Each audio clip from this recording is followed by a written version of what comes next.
E depois de muito tempo, nosso tão querido, tão amado jovem mestre voltou.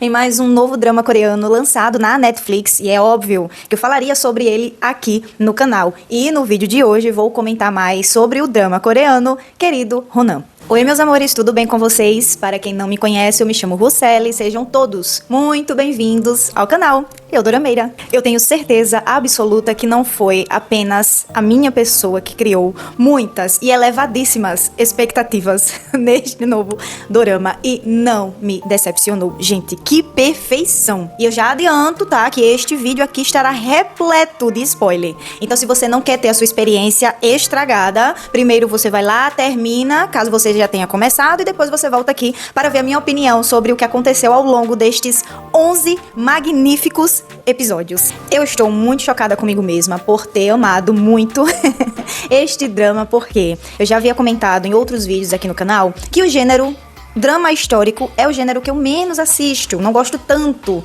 mas eu resolvi dar uma oportunidade para este drama de coração aberto mesmo, sem um pré-julgamento, e eu simplesmente amei. E é uma pena que só tenham apenas 11 episódios. Eu não sei o que está acontecendo com os dramas coreanos, que ultimamente a cada novo dorama coreano que é lançado, os episódios vêm diminuindo. Triste fim, porque a história é tão boa, prende tanto você do início até o final, que eu poderia lindamente ficar assistindo mais episódios dessa história sem problema algum. E outra, eu preciso deixar um adendo aqui, que caso você comece a assistir este drama, criando uma expectativa do que aconteceu com o ator protagonista lá em Alquimia das Almas, você pode se decepcionar, porque apesar dele voltar com este personagem, né, de uma era mais antiga, é totalmente diferente a vibe de Alquimia das Almas e deste drama. A gente só tem a única coisa ligando os dois, que é um drama histórico. Entretanto, Alquimia das Almas é um drama de fantasia, é um drama que tem uma comédia sutil, bem aplicada, mas tem. E aqui não existe isso. É realmente um drama histórico de suspense, de mistério, com cenas de ação. E sim, não é para todos, tá? Tem cenas assim explícitas de violência, de sangue. Então assim... é pra quem tem ali coração pra assistir esse tipo de obra. A interação, inclusive, entre o casal protagonista é sim bem picante. Não tem aquela vibe de relacionamento fofo que a gente vê na maioria dos dramas. Então é isso. Já deixo aqui avisado, tá bom? Até a indicação também na Netflix já deixo isso bem avisado. A única tristeza deste drama é que o nosso jovem mestre não está com a sua querida Naksu. Eu vou ali chorar em posição fetal. Mas, meus amores, a atriz que protagoniza este drama não fica para trás de maneira alguma, meus amores. Ela é incrível, gente. Essa atriz é magnífica. E o elenco que compõe esta obra, só os melhores. Rostinhos que você vai assistindo à medida dos episódios e você fica, nossa, olha quem tá aqui. Muito bom, meus amores. Impecável o roteiro, a direção. Eu só tenho um adendo que eu vou falar na parte com spoiler, que eu não sei se foi proposital, mas de resto, meus amores, muito bom. E na história deste drama, vamos acompanhar um casal de irmãos que cresceram juntos, só que em um determinado momento da infância, o irmão desaparece. E 12 anos depois, a sua irmã, já adulta, continua nessa procura para achar vestígios. E onde estará o seu irmão atualmente? Só que do nada...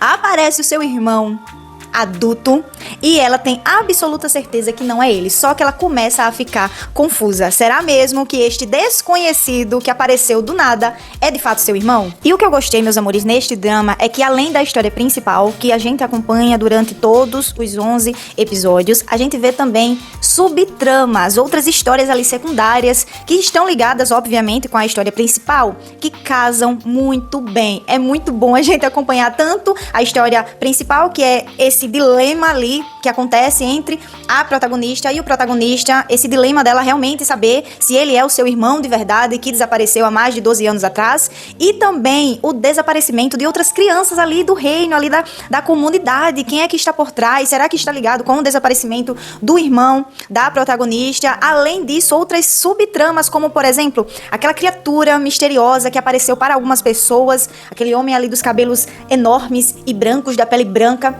com uma tatuagem, uma frase escrita no pescoço, quem é ele, fica aquele mistério, meus amores, foi muito bom e prende. O roteiro não tem pontas soltas, não tem furos, e eles souberam administrar bem a história em cada um dos episódios, porque muitas vezes a gente assiste doramas que a história tá tão cheia de pontas soltas, de furos de roteiro, umas coisas assim tão sem nexo, que existem episódios que é só encheção de linguiça. Você poderia muito bem retirar ali e você entenderia toda a história. E isso definitivamente não acontece neste dorama. A produção por completa está de parabéns. Só que aconteceu algo com a produção deste drama que deixou-me um pouco incomodada. Eu não sei se foi proposital, não sei se foi um erro ali na edição. Existem alguns momentos, nos momentos de ação, de lutas que acontecem, que são incríveis, por sinal. Quando acontece ali, ó, a lambida assim com a espada, espirra o sangue, normal, certo? Só que aparece como se tivesse o sangue grudado na câmera. E isso apareceu muitas vezes. Me incomodou um pouco. Não sei se foi erro de edição, não sei se foi proposital, não entendi ali o que aconteceu. Enfim, mas só foi isso. De resto, meus amores, é tudo muito bom. Agora, voltando para a história principal deste dorama, a gente vai acompanhar o que aconteceu ao longo destes 12 anos que o protagonista sumiu. Porque sim, ele desapareceu quando era criança, entretanto a vida segue, não é, meus amores? E a gente acompanha que neste meio tempo, o mercador-chefe, que é o líder ali da família Min, do clã Min, porque sim, existem vários clãs ali naquela época, gente, um reinado de monarquia acontece muito isso. Existe o rei, existe a família do rei, o reinado, a majestade, e existem as outras famílias que normalmente compõem um conselho ali de pessoas que estão próximas ao rei, coisa mais normal. E a família Min, que é a família da protagonista, é uma dessas famílias, é um desses clãs que tem ali uma maior influência, que tem um contato maior direto com o rei, que neste dorama não tem rei, é um grande príncipe, é um príncipe que tem aqui. O que aconteceu com o rei, a gente não sabe, mas também não importa muito.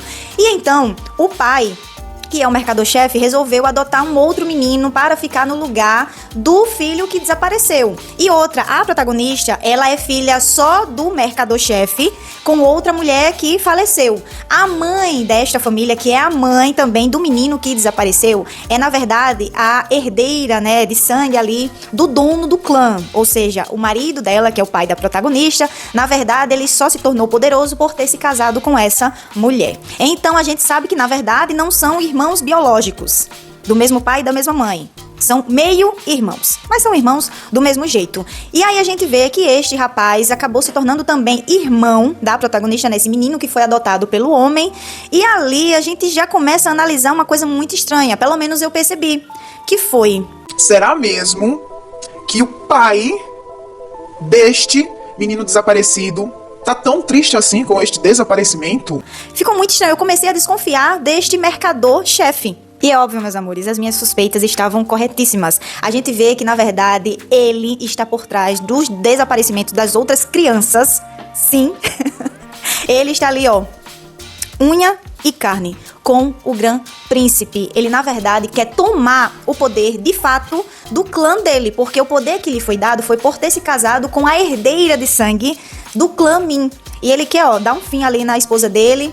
Ele quer fazer com que o filho que ele adotou tome o lugar do desaparecido. E a coitada da nossa protagonista, meus amores, é só assim, mais uma peça ali daquele xadrez. O pai dela, ó, tá nem aí pra ela. Só que do nada, o mercador-chefe é surpreendido quando um homem diz que achou seu filho. E aí entra o nosso protagonista, o nosso jovem mestre. E, meus amores, outros homens já apareceram ali dizendo que era o filho desaparecido daquela família. É óbvio, meus amores, que qualquer homem ali, em sã consciência, iria dar um jeito de tentar enganar aquela família e fazer parte ali. Só que, meus amores, quando o protagonista aparece, ele tem todos os jeitos do filho que desapareceu. Então, assim, me enganou logo de início. É tanto que a mãe da família, logo de cara, meu filho, e abraçou e beijou. Só que a nossa protagonista, ó, ela é inteligente, ela disse, esse é mais um de milhares de impostores que veio aqui dizendo que era o meu irmão Ronan. Esse aí não é, eu disse, olha. Só que eu fiquei querida, mas fizeram todos os testes. Teste de escrita, teste de medidas, teste até de sangue, que eu sei nem se isso era verdade, se funcionava naquela época. Mas tudo indicava que ele era o filho desaparecido. E então essa menina ficou num conflito tão grande, será que é mesmo o meu irmão? E a gente vê ali uma briga de gato e rato. Eles viraram inimigos mortais. Ele querendo ser o irmão dela desaparecido que voltou e ela, você não é o meu irmão, sinto muito, sai daqui. E óbvio, meus amores, que como é um drama que é inimigos para amantes, obviamente, a gente sabe que eles iriam acabar se apaixonando um pelo outro. Só, meus amores, que eu fiquei em um conflito comigo mesmo, igual a protagonista, porque existe um momento que ela começa a ver o seu irmão como um homem. Ela começa a se apaixonar por ele. E ele também começa a se apaixonar por ela. Só que todas as evidências apontam que ele é o irmão dela de fato. Até, meus amores, a alergia que ele tem a romã. Ali quando acontece aquele momento, aquele jantar, almoço, não sei, ali em família, que ele acaba tomando o vinho de romã. E eu fiquei, não acredito. Se eles vão ficar juntos, eles não podem se apaixonar. Isso é errado. E nisso, meus amores, inventam de colocar um triângulo amoroso, porque sim, aquele rapaz que foi adotado pelo pai, que não tem ligação sanguínea nenhuma com a protagonista, que ela vê ele como irmão, ele não a vê como uma irmã. Sinto muito.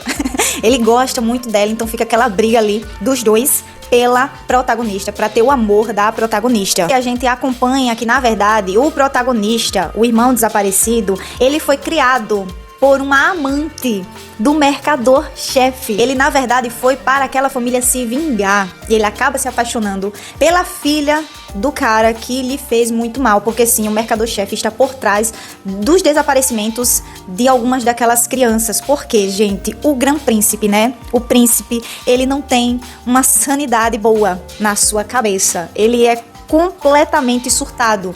E o que foi que ele fez? Ele sequestrou crianças especiais, algumas não, como o nosso protagonista, que na verdade era um escravo, para poder fazer destas crianças seus talismãs vivos, para que ele pudesse fazer um ritual onde ele faria sua ascensão e se tornaria um humano evoluído, como se fosse um deus. Eu fiquei, nossa, querido, surtadíssimo você. Não só isso, outras crianças também desaparecem e a gente vê que são outras pessoas más que sequestram para vender essas crianças para pessoas que com certeza não farão coisas boas com essas crianças. Gente, olha, gatilhos aí, viu, gente? Gatilhos. E como o nosso protagonista foi uma dessas crianças que passou por essas atrocidades, quando ele cresce também, além de obedecer a sua mãe de criação, nessa vingança contra o mercador-chefe e a família Min, ele também liberta essas outras crianças que estão sendo leiloadas. Eu amei isso, nossa, justiceiro, meu Deus, lindo, jovem mestre, maravilhoso, olha, amei. Só que então, meus amores, para poder deixar estas crianças que o Grão Príncipe mandou sequestrar perfeitas para fazer aquele ritual,